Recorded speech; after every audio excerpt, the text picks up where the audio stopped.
राधे राधे। दोस्तों, विष्णु भगवान के अवतारों की इस श्रृंखला में आज हम विष्णु भगवान के नारद अवतार के विषय में जानेंगे। भगवान नारद मुनि ब्रह्मा जी के मानस पुत्र हैं और विष्णु भगवान के अवतार हैं। नारद मुनि नारद अवतार से पहले के जन्म में एक दासी पुत्र थे। उनकी माता एक सेठ के यहां झाड़ू पोंछा लगाने का कार्य करती थी। चातुर्मास में उस सेठ के यहां कुछ साधु ठहरे, रुके। 4 महीने चूंकि यात्रा वर्जित रहती है, तो उसी सेठ के यहां साधुओं ने विश्राम किया। शाम को सत्संग होता। माता अपने बेटे को लेकर सत्संग सुनने के लिए जाती। धीरे धीरे धीरे धीरे धीरे दासी के छोटे से पुत्र के मन में भक्ति के संस्कार अंकित हो गए और उन्हें पता चल गया कि इस मनुष्य जीवन का एकमात्र लक्ष्य भगवान की प्राप्ति ही है। जब 4 महीने बाद संत विदा होने लगे तो बालक ने साथ में जाने की इच्छा प्रकट की।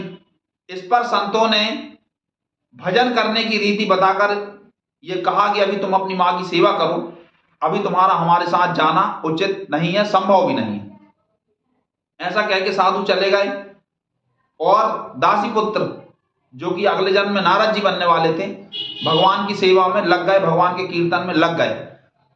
कीर्तन करते करते करते करते उनके मन में तीर्थ स्थानों की और भगवान को खोजने की तड़प जागी, किंतु माता के प्रति वो कर्तव्य की डोर से बंधे हुए थे। सो एक दिन भगवान ने इस कर्तव्य की डोरी को भी मुक्त कर दिया। उनकी मां गौशाला में सेवा कर रही थी। उस समय एक सर्प ने उनकी माता को काट दिया, जिससे उनकी मृत्यु हो गई। माता की अंत्येष्टि करने के बाद में वो निकल पड़े भगवान को खोजने के लिए। अनेक तीर्थों में गए, भगवान का कीर्तन करते हुए, भगवान का नाम लेते हुए। एक जगह उनके मन में फिर प्रेरणा हुई कि बेटा, इस जन्म में तो मैं तुम्हें नहीं मिल सकता, किंतु अगले जन्म में मैं तुम्हें अपना विशेष पार्षद नियुक्त करूंगा। और अगले जन्म में ब्रह्मा जी के मानस पुत्र के रूप में नारद जी की उत्पत्ति हुई। नारद जी ने इन्हें चतुश्लोकी भागवत का उपदेश दिया और वीणा दी और यह कहा कि अब आपको भक्ति का प्रचार करना है। दोस्तों, नारद जी को कीर्तन अत्यंत प्रिय है और कीर्तन के 2 श्रेष्ठ आचार्य हमेशा जहां भक्तिभाव से कीर्तन होता है उपस्थित रहते हैं। पहले हैं नारद जी और दूसरे हैं भगवान बजरंगबली। जहां भी कीर्तन होता है, आप ये समझिए कि वहां पे ये अप्रत्यक्ष रूप से, अप्रकट रूप से उपस्थित हैं। इन्हें भगवान का कीर्तन अत्यंत प्रिय है। नारद जी मन की गति से यात्रा कर सकते हैं। वो 14 लोकों में किसी भी लोक में प्रकट हो सकते हैं। लोग सोचते हैं कि नारद जी लड़ने लड़वाने का कार्य करते हैं। नहीं, बिल्कुल गलत बात है। नारद जी स्वयं अपयश सह के भी भगवान के भक्तों की महिमा को प्रकट करते हैं, भगवान की महिमा को प्रकट करते हैं। इस हेतु वो अपने सिर पे लांछन भी ले लेते हैं।